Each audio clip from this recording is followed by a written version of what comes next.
Atualmente, poucos nomes da música atual conseguem conversar com diferentes gerações com tanta identificação. Fazer isso não é simplesmente manter o hype, mas também conseguir cativar vários públicos simultaneamente, se desdobrando através de diferentes tipos de linguagem ao longo do tempo. Artistas que conseguiram fazer isso automaticamente alcançaram um outro patamar na carreira, o de ultrapassar os limites da música, se tornando uma referência da cultura pop de uma época. Atualmente, um nome que é literalmente isso e mais um pouco é o Gorillaz. Em meio ao turbulento ano de 2020, os caras voltaram com tudo com um dos trabalhos mais ambiciosos de sua discografia. Depois de meses de divulgação, Song Machine Season 1 e Stranger Times foi lançado agora em 23 de outubro e é um projeto bem no estilo Gorillaz, cheio de colaborações, cada um na sua pegada, mas que dentro do álbum tem o mesmo sentido. A última década mostrou que o Gorillaz já deixou de ser um projeto paralelo de Damon Albarn faz tempo, sendo agora a principal fonte criativa do cara. Pra muita gente, o Gorillaz é sinônimo de nostalgia, por tudo que eles fizeram quando apareceram no começo dos anos 2000, mas de um jeito curioso, os caras continuam mais atual do que nunca. Apesar de ser recém-lançado, Song Machine Strange Times já soa como um clássico dele, não só pela música, mas por todo o projeto em si. O novo álbum do Gorillaz já vinha sendo planejado há algum tempo, e a produção em si começou ainda no ano passado. Dessa vez, Damon Albarn e Jimmy Hillard queriam fazer diferente do que eles fizeram em The Now Now, álbum lançado em 2018, uma pegada mais despretensiosa. Olhando em retrospecto, a caminhada mais recente do Gorillaz é meio doido sacar que os caras são muito cuidadosos em tudo que fazem, mas ao mesmo tempo eles não seguem a mesma metodologia toda hora. Após ficarem 7 anos sem aparecer com material novo, em 2017 eles voltaram com Humans, um dos álbuns mais conceituais da discografia dele, cheio de referências e com uma sonoridade mais complicada comparada ao pop descolado característico deles. O álbum não flopou, mas a recepção não foi tão calorosa como em outros grandes discos dele, como Plastic Beach ou Demon Days. Não demorou muito para que eles voltassem e em 2018 eles lançaram The Now Now, um pop mais good vibes e despreocupado, diferente do clima mais complexo do álbum anterior. Para Song Machine e Strange Times, parece que os caras juntaram um pouco da vibe dos últimos dois trabalhos, a megalomania de um grande projeto, mas com uma sonoridade que soasse divertida e não tão densa. Outro fator que interferiu no processo todo, obviamente, foi a pandemia. Com um monte de gente envolvida, é normal que o projeto se estendesse mais do que esperava. Em janeiro, a primeira amostra do que seria o disco já estava disponível, através do lançamento do single Momentary Bliss, uma mistura de electro-reggae com hip-hop, que conta com a participação do rapper Slow Tie e do duo Punk Slaves. Ali já dava pra sentir um pouco do clima do que seria o projeto, uma experimentação meio bizarra que gruda no ouvido igual pop chiclete. Ainda antes da pandemia, eles soltaram outro single, Désolé, que soa como uma bossa nova indie misturado com R&B. Nessa faixa quem aparece é a cantora marfinense Fatoumata Diawara, que inclusive canta em francês e bambara, um dos idiomas falados na Costa do Marfim. A partir de março, com todas as complicações da pandemia, Damon e Jimmy tentaram manter as coisas dentro do planejado. E apesar de demorar para finalizar tudo, eles preferiram a cada etapa ir atualizando a galera. O Damon disse que estava cansado dessa rotina comercial de fazer um trabalho, então esperar 6 meses para começar a divulgar. O único problema, entre aspas, ficou para o Jimmy Hillard, afinal, a animação é algo que leva um certo tempo. Mas mesmo assim, quase todo mês eles lançaram um single, acompanhado do vídeo da música e de uma conversa com o artista que participou da faixa. Como o Gorillaz não é só uma banda, mas sim um projeto audiovisual multimídia, todo o álbum tem uma história por trás.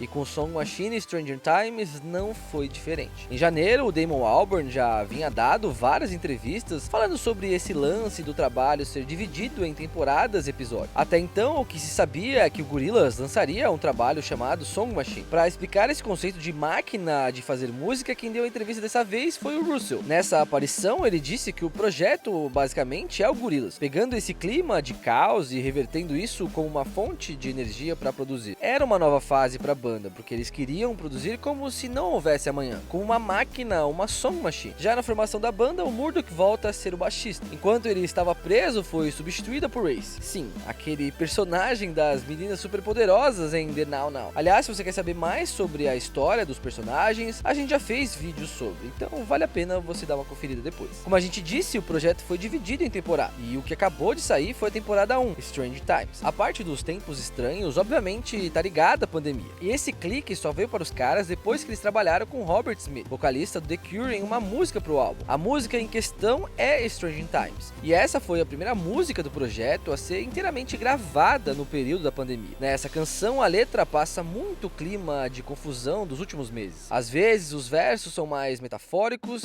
dizendo que esse é um tempo estranho para ver a luz. Às vezes, a linguagem é mais direta, ao relatar um mundo de luvas cirúrgicas, mundo sedento de alvejante. Antes do álbum sair, o Damon participou de uma entrevista temática bem legal, onde comentou quais eram seus pontos altos e baixos da carreira, sua melhor música, seu melhor álbum e etc. Na hora de falar sobre sua letra favorita, ele citou exatamente essa música. Então, apesar do álbum ter esse clima de produzir música sem um motivo específico, como uma máquina de fazer música, Strange Times foi a faixa que mais fez sentido para os caras na hora de simbolizar o espírito do trabalho. Depois de 8 singles previamente divulgados, o álbum foi lançado em 23 de outubro, contando com 11 faixas na versão normal e 17 na versão deluxe. Ao todo, são 24 artistas convidados que aparecem no trabalho. Nesse quesito das participações, Song Machine e Strange Times segue o padrão de qualidade Gorillaz. É incrível como os caras conseguem juntar tanto influências deles como de nomes atuais e ainda soar com uma autêntica música pop do Gorillaz. Dentre os parceiros de longa data de Damon, destaque para Tony Allen, lendário baterista responsável pela formação do Afrobeat ao lado de Fela Kuti. Damon já havia trabalhado com o baterista em seu outro projeto, The Good, The Bad and The Queen. Infelizmente, em abril deste ano, o Tony Allen faleceu, recebendo as devidas homenagens de Damon. A faixa título Strange Times conta com Robert Smith, como a gente já falou. Fechando o time de artistas clássicos, Sir Elton John também faz presença. Algo bem característico do Gorillaz é promover encontros criativos e nada óbvios. E no novo álbum isso também não faltou. Na faixa MLS, o gigante JPEG Mafia se junta ao Shai, uma das bandas mais interessantes do Japão atualmente. Traz no seu som desde rock alternativo a dance punk. Outro grande encontro acontece na música Severed Head, que traz o rapper Gold Link e os hipsters super cool da Unknown Mortal Orchestra. E não para por aí. Outro momento incrível é na música Ares, que representa bem o Gorillaz, a sua pegada mais dance, que traz um encontro de gerações do gênero. A produtora londrina Georgia, que lançou um ótimo álbum esse ano inclusive, e o lendário Peter Hook, ex-baixista do Joy Division e New Order. Muita gente fala que o Gorillaz é um caso curioso no mundo da música, porque é uma banda que causa nostalgia em muita gente, mas ao mesmo tempo eles sempre se renovam, nunca ficando fora do hype. Essa sensibilidade pop também ganha espaço nesse novo álbum, principalmente quando outros artistas mais nessa vibe aparecem, como Beck na faixa The Valley of the Pagans e St. Vincent na música Chalk Tablet Towers. Além de todo o entusiasmo com o novo álbum, algo que não dá pra deixar de comentar é a capacidade do Gorillaz em se reinventar. Novidade é uma palavra que fica velha pra descrever tudo isso que os caras já fizeram. É natural que muita gente enxergue o Damon como uma pessoa diferente quando ele está à frente do Gorillaz, principalmente comparado ao trabalho dele no Blur, mas o próprio Damon não vê as coisas assim não. Sobre isso, ele diz que não vê essa diferença toda entre as duas bandas, e ainda diz que Girls and Boys, um dos maiores hits do Blur, poderia facilmente ser uma música do Gorillaz. Atualmente ele tá mais na vibe do Gorillaz, mas isso não quer dizer que ele descarte o Blur. Ao contrário disso, o lance do Damon com o Gorillaz é que ali ele tem mais liberdade. Ele toca praticamente todos os instrumentos, contando com a ajuda do produtor e percussionista Remy Kabaka. Mais do que nunca, grande parte da atenção do mundo da música tá voltada a nomes que têm moldado a música pop. Um misto de produtor e compositor, como Kevin Parker ou Finneas O'Connell. Bom, até nisso Damon Albarn consegue ser uma espécie de pioneiro. Ah, e uma coisa que eu não poderia deixar de citar. E essa onda de fazer um som que flui entre diferentes gêneros. Desde 2001 o cara tá nessa também. Se você gostou da primeira temporada de Song Machine, não se preocupe, obviamente terá a segunda. Apesar de não poder promover o álbum com shows, eles já marcaram para dezembro uma transmissão que promete ser cheia de novidades. Estamos em 2020 e o Gorillaz ainda faz muito sentido. Algo difícil de definir, mas que desperta diversas reações em diferentes gerações.